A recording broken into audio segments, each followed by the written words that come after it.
When President Obama pulled our troops out after Iraq, what happened? Sure. We had to fight our way back in and reestablish Iraq, you're talking about way more than 2,000 troops, right? Well, in Iraq, there's 5,000.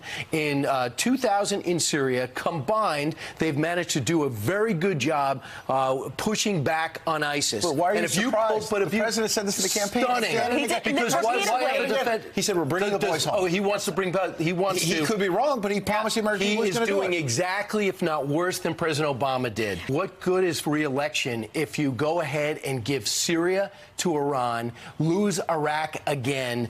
Look at this stunning news. They are reforming.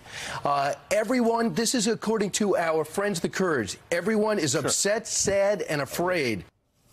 All right. So, wow. Can you make a note for me? Mm-hmm. I really need to put Fox and Friends on my TiVo list.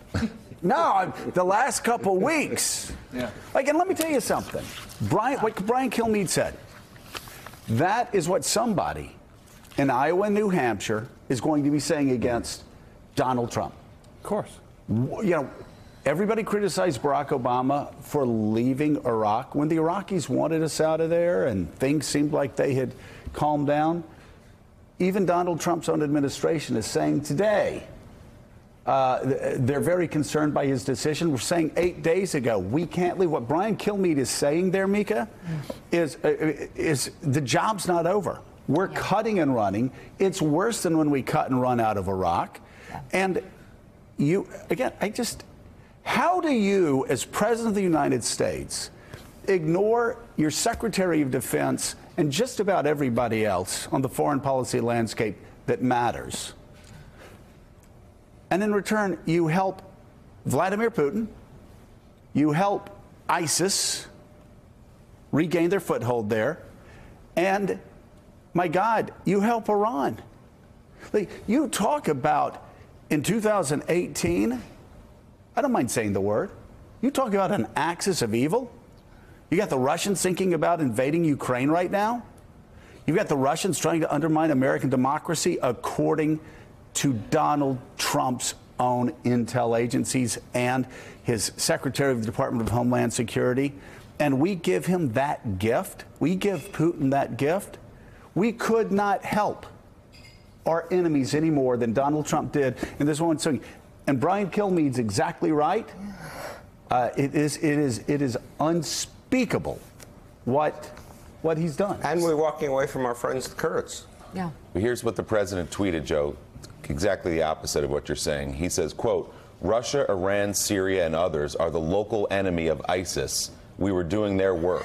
It's time to come home and rebuild. Hold on. So what he's Russia has not been in the Middle East since 1973. Russia's in the Middle East right now because of Donald Trump. And Donald Trump is calling Russia the, quote, local enemy of ISIS. He has ceded Syria and that part of the Middle East over to Vladimir Putin. So he's saying we need to turn it over to Russia, Iran, and Syria and let them do the work and bring our men and women home. That's his argument. Meanwhile, the press secretary's father, Mike Huckabee, is publicly disagreeing with his daughter's boss. Well, thank God. About time. Tweeting, I want troops home too, but leaving Syria abruptly is betrayal to Kurds who have sacrificed and shed blood for Americans, and it leaves Syrian Christians as sitting ducks.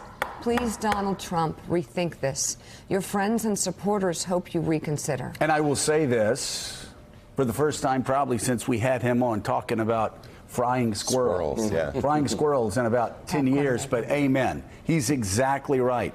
We're abandoning, as we have done time and time again, abandoning the Kurds who have stood by us, our strongest ally, helped us. Yeah. They have been our strongest allies. When the Sunnis ran, when the Shia ran, the Kurds always stayed there and fought for us. And in a new tweet just moments ago, conservative attorney George Conway, who's married to President's top counselor Kellyanne Conway, tweeted an excerpt from a new analysis on Slate, writing, quote, exactly right.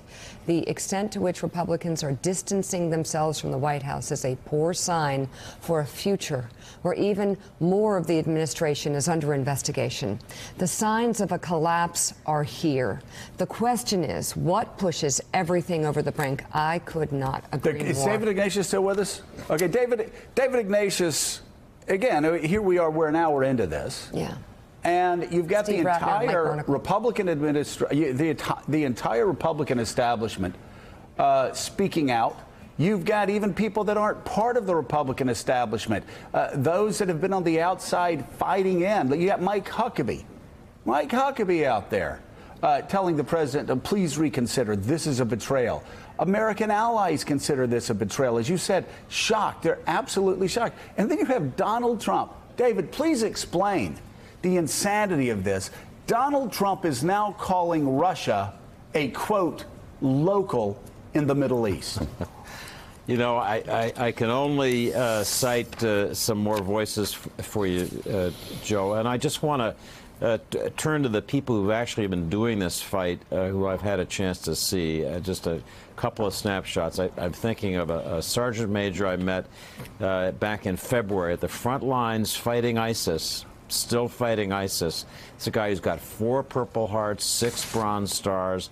All he wants to do is be in the fight. I think of a guy I was sitting next to flying out of Syria at the end of that trip, flying home to see his mom who was really sick. And what he was upset about, really beyond description, was having to leave his buddies at the front line to continue this fight alone.